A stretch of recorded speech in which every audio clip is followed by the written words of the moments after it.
ఈరోజు కొత్తగూడెం నియోజకవర్గం అలాగే కొత్తగూడెం జిల్లాలో సిపిఐ తరఫున గెలిచినటువంటి సర్పంచులు అలాగే ఉప సర్పంచులు వార్డు సభ్యుల వాళ్ళ సత్కార కార్యక్రమం ఇవాళ ఏర్పాటు చేసుకోవడం జరిగింది.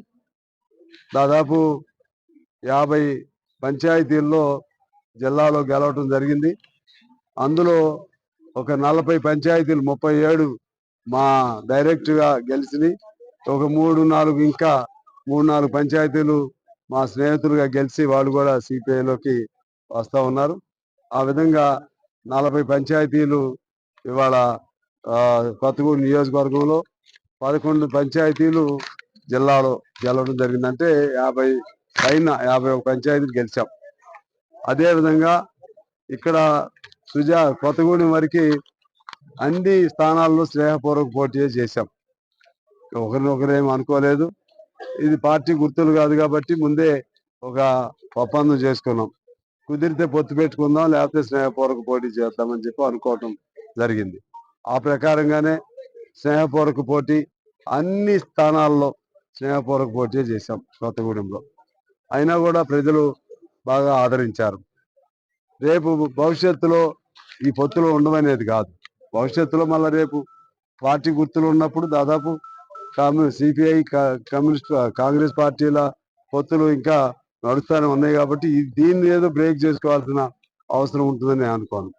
ఇప్పుడు ఇక్కడ దాదాపు 90 చిల్లర పంచాయతీల్లో 97-96 జరిగితే మేము ఇక్కడ దాదాపు 40 వరకు మనకి వెళ్ళడం జరిగింది. బీఆర్ఎస్ కొన్ని, ఇండిపెండెంట్ కొన్ని, అట్లా రకరకాలుగా జరిగినాయి, రెబల్స్ కొన్ని. అందుకని 50% స్థానాలు ఇక్కడ మేము గెలిచాం. 50% ఓట్లుగా చూస్తే మాకు సిపిఐగా ఒక విశ్లేషణ చేశాం.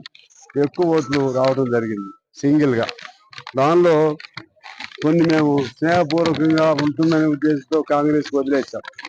చివరి నిమిషంలో కుదరలేదు. ఇక అప్పటికే కాంగ్రెస్తో మా పొత్తు పెట్టుకోవడం జరిగింది. అందులో మా వచ్చే ఓట్లు ఇవన్నీ లెక్కేసుకుంటే 37,591 సిపిఐకి ఈ నియోజకవర్గంలో ఓట్లు నిర్ధారణ అయింది. నిర్ధారణ అంటే లెక్క ప్రకారమే, గాలిలో కాదు. కాంగ్రెస్కి 33,911 ఓట్లు కాంగ్రెస్కి ఉన్నాయి. అదే పర్సంటేజ్గా చూస్తే 33 పాయింట్ కొంత పర్సంటేజ్, వాళ్ళ కాంగ్రెస్కి 30%. ఇది వచ్చినటువంటి ఓట్లు.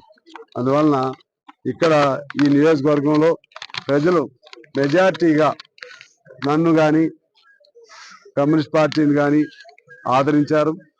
వారందరికీ నేను కృతజ్ఞతలు తెలియజేస్తూ వారి ఆదరణ ఆశల్ని ఒమ్ము కానియకుండా మరింత మా సర్పంచులు కానీ ఉప సర్పంచులు కానీ వార్డు మెంబర్లతో కానీ మరింత నిజాయితీగా పనిచేయించడం కోసం, నీతివంతంగా పనిచేయించడం కోసం, ప్రజల ఆదరాభిమానాలు పొందే విధంగా వారికి శిక్షణ ఇచ్చి మరి ఎలా ప్రజలతో మెలగాలి, ఎలా ప్రజల దగ్గరికి వెళ్ళాలి, ప్రజా సమస్యలను ఎలా పరిష్కరించాలి, అన్ని అంశాలపైన కూడా ఆ విధంగా తర్ఫీదు మరింతగా మేము ముందుకు కమ్యూనిస్ట్ పార్టీని తీసుకెళ్తాం. అదేవిధంగా రేపు గౌరవప్రదంగా ఎంపీడీసీలు, మండలాలు, మున్సిపాలిటీలు ఆ ఎన్నికల్లో కూడా గౌరవప్రదంగా పొత్తులు ఉంటాయని భావిస్తున్నాం. ఒకవేళ అప్పుడైతే స్నేహపూర్వక పోటీలు ఉంటాయో లేదో నాకు తెలియదు, గుర్తులు కాబట్టి ఎట్లా ఉంటాయో తెలియదు. ఏదేమైనా మేముగా కమ్యూనిస్ట్ పార్టీగా ఇక్కడ మా ఉనికిని కూడా పేద ప్రజల, ఇది కార్మిక పట్టణం, ఇది వాళ్ళ గొంతుని పేదవాడి గిరిజనులు పేదవాళ్ళు వాళ్ళ బాధల్ని వాళ్ళ ఇబ్బందుల్ని ప్రతిబింబించేటువంటి నియోజకవర్గం కాబట్టి వాళ్ళ ఆశయాలకు అనుగుణంగా మేము పనిచేస్తామని తెలియజేస్తూ మరొకసారి ఎక్కువ ఓట్లు ఇచ్చి మెజార్టీ ఓట్లు ఇచ్చి గెలిపించిన ప్రజానీకానికి నేను హృదయపూర్వక నమస్కారాలతో సెలవు తీసుకుంటాను.